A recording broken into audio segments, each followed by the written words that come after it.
Millet மகாராணி மதுரையிலேருந்து சுமதி பேசுகிறேன். இன்றைக்கி வந்து என்ன செய்ய போகிறோம்னா அளவு கோயில் தோசை. அது புரட்டாசி மாதம் ஸ்பெஷலாக அளவு கோயில் தோசை செய்ய போகிறோம். அதுக்கு அரிசி எந்தெந்த அளவு இப்போ என்ன மாதிரின்ட்டு மாவு அரைக்கிற வீடியோ முதல் போட்டுறோம், அதை பார்த்துக்கோங்க. இந்த வீடியோ ஸ்கிப் பண்ணாமல் அதே மாதிரி பண்ணிங்கன்னா உங்களுக்கு அளவு கோயில் தோசை நல்லபடியாக கிடைக்கும். இப்போ வாங்க வீடியோக்குள்ள போவோம்.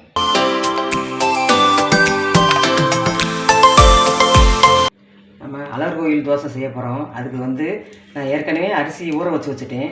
இது வந்து இந்த டம்ளரில் 1 டம்ளர் புழுங்கல் அரிசி, 1 டம்ளர் தோல் உளுந்து, அது ரெண்டையும் நல்லா கழுவிட்டு 3 மணி நேரம் ஊற வச்சுருக்கேன். புழுங்கல் அரிசியும் தோல் உளுந்தும் ஒரே அளவு. அதுக்கு பச்சரிசி தனியாக ஊற வச்சுருக்கேன். அது வந்து 1.5 மடங்கு. 1 மடங்கு புழுங்கல் அரிசி 1 மடங்கு உளுந்துனா அதுக்கு 1.5 மடங்கு பச்சரிசி, அதையும் தனியாக ஊற வச்சுருக்கேன். ஃபஸ்ட்டு இதை மிக்ஸி ஜாரில் போட்டு அரைச்சிக்கிடுவோம். அதுக்கடுத்து இதை தனியாக பவுடர் பண்ணணும். அப்புறம் அதுக்கு 1 டேபிள் ஸ்பூன் ஜீரகம், 1 டேபிள் ஸ்பூன் மிளகு, ஒரு 4-5 வத்தல், இஞ்சி, கருவேப்பிலை, இதெல்லாம் அரைக்கணும். இதை அரைக்கிறதுக்கு முன்னாடி இந்த பச்சரிசியை வந்து நல்லா கழுவி வச்சுருக்கோம் தண்ணி இல்லாமல். அதை சுத்தமாக கொஞ்சம் உலர வச்சு அதை நுணுக்கணும், மிக்ஸி ஜாரில் நுணுக்கணும். அது தண்ணி இல்லாமல் போகிறதுக்காக ஒரு சுத்தமான காட்டன் காற்றுல அந்த தண்ணியெல்லாம் போகட்டும். ஃபஸ்ட்டு இந்த புழுங்கல் அரிசியும் தோல் உளுந்து அதை முதல் அரைச்சிக்கிடுவோம்.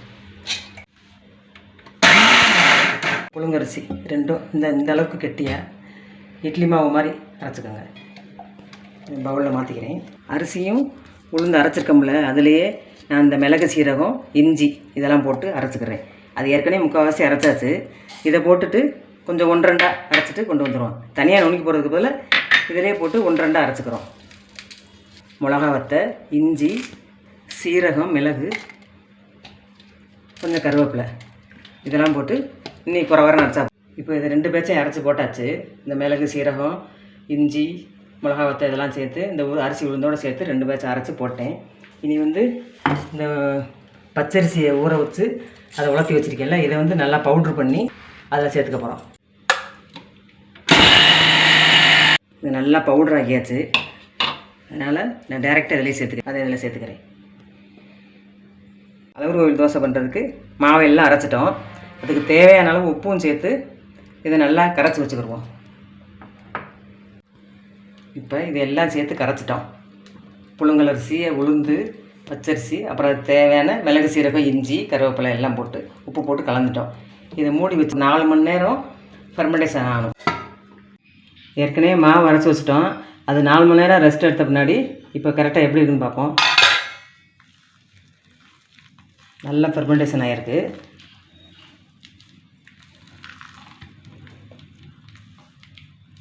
இது வந்து கொஞ்சம் லைட்டாக ஒரு 1/2 டம்ளர் மட்டும் தண்ணி ஊற்றிக்கிறேன். ரொம்ப கெட்டியாக இருக்குது. ஒரு 1/2 டம்ளர் இந்த மாதிரி இருக்கணும் அளவு. இப்படி விடும்போது அப்படியே கெட்டியாக இருக்குல்ல, இந்த பக்குவத்தில் இருக்கணும். ஸ்டவ் ஆன் பண்ணிக்கிறேன். ஒரு 2 ஸ்பூன் நெய். ஏற்கனவே அதில் மிளகு, சீரகம்லாம் போட்டு அரைச்சிருக்கேன். இருந்தாலும் ஊட கொஞ்சம் அந்த தோசையில் வந்து முழுசாக ஜீரகமும் மிளகும் கிடக்கும். அதனால் மேலாப்பில் கொஞ்சம் போட்டுக்கிடுவோம். இந்த நெய் காஞ்சிருச்சு. 1 ஸ்பூன் ஊற்றிருக்கேன். அதில் கருவேப்பிலை போட்டுக்கிறோம். பொரிஞ்சதும் அடுப்பு ஆஃப் பண்ணிவிட்டு கொஞ்சோண்டு பெருங்காயம் போட்டுக்கிறோம் வாசனை. இந்த கருவேப்பிலையை இதில் சேர்த்துக்கிறோம், பெருங்காயம். இப்போ கொஞ்சம் ஒரு 1/2 ஸ்பூன் ஜீரகமும் 1/2 ஸ்பூன் மிளகும் போடுறோம். ஏன்னா தோசையில் வந்து முழுசாகவும் அது மிளகு, சீரகம் இருக்கணும், அப்போ தான் நல்லாயிருக்கும். ஸ்டவ் ஆன் பண்ணிக்கிறேன். கொஞ்சம் குழியான கடாயை வச்சுக்கிடுவோம். இது வந்து முழுக்க நெய்யில் செய்யணும். ஏன்னா கோயிலில் முழுக்க நெய்யில் தான் செஞ்சு தருவாங்க. கடாய் காஞ்சிருச்சு. இதில் நெய் ஊற்றிக்கிடுவோம். இது வந்து நெய்யில் தான் முழுக்க செய்யணும். அப்போ தான் இந்த முறுமுறுப்பாக வாசனை, நெய் வாசனையோடு இருக்கும் அந்த பிரசாதம். நெய் காஞ்சிருச்சு. இப்போ தோசை வறுத்துக்கிடுவோம். இப்படி போட்டு லேசாக உள்ளே இப்படி ஸ்ப்ரெட் பண்ணிங்கன்னா அவ்வளோதான். ரொம்ப அகலமாக வரக்கூடாது, இந்த மாதிரி இருக்கட்டும். இப்போ மீடியம் ஃப்ளேம்லேயே வேகட்டும், மூடி வச்சுக்கிறோம். இப்போ நல்லா ஒரு சைடு முறுகிடுச்சு. இனி இது கேர்ஃபுல்லாக திருப்பி போட்டுக்கணும். ஒரு சைடு பிடிச்சிக்கிட்டே திருப்பி போட்டுக்குவோம். அப்படியே அழகாக கோல்டன் ப்ரௌனில் கடையில் வந்து அங்கே அழகர் கோயிலில் இந்த கலரில் தான் இருக்கும், அதே மாதிரி வந்திருக்கு. இனி இந்த சைடும் மீடியம் ஃப்ளேம்லேயே வேகட்டும். இப்போ வெந்துருச்சு. 2 சைடு நல்லா கோல்டன் ப்ரௌனில் வெந்துருச்சு. எடுத்துக்கிடுவோம். எல்லாமே ஊற்றி எடுத்துட்டோம். இப்போ அழகர் கோயில் இந்த தோசை ரெடி ஆயிடுச்சு. சுவாமிக்கு படைச்சிட்டு வந்துடுறேன்.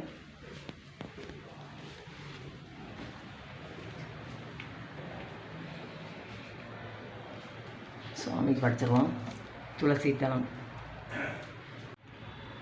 இப்போ அழகர் சாமிக்கு அழகர் தோசை படித்தாச்சு. நம்ம மதுரையில் உள்ள திருமாவளவன் சொல்லி அழகர் கோயிலில் உள்ள கள்ளழகருக்கு பிடிச்ச பிரசாதம் இந்த பிரசாதம், அதாவது அழகர் தோசைன்றோம். எத்தனையோ பிரசாதங்கள் இருக்குது, புளியோதரை, பொங்கல், சம்பா, லட்டு, முறுக்கெல்லாம் இருக்குது. இருந்தாலும் நம்ம கள்ளழகருக்கு ரொம்ப பிடிச்சது இந்த பிரசாதம் தான், அதாவது அழகர் கோயில் தோசை. இதை வந்து சுவாமிக்கு படைக்கிறதும் இல்லாமல் போகிறவங்க எல்லாமே இதை தான் நான் ரொம்ப விரும்பி சாப்பிடுவாங்க, அவ்வளோ ஃபேமஸானது.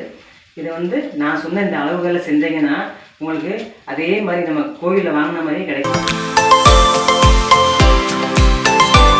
இப்போ அழகர் கோவில் தோசையை சாமிக்கு படைச்சிட்டோம். இப்போ டேஸ்ட்டு பார்ப்பாங்க.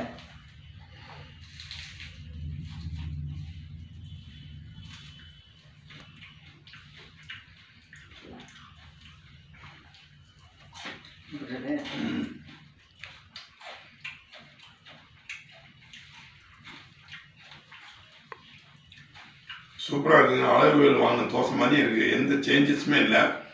டேஸ்ட்டு நல்லா முறுன்ட்டு. இதே போல் நீங்கள் தயார் பண்ணி பார்த்துட்டு எங்கள் சேனலுக்கு சப்ஸ்கிரைப் பண்ணுங்கள். இந்த வீடியோ உங்களுக்கு பிடிச்சிருந்துச்சுன்னா லைக் பண்ணுங்கள், ஷேர் பண்ணுங்கள், சப்ஸ்கிரைப் பண்ணிக்கோங்க. அடுத்து இன்னொரு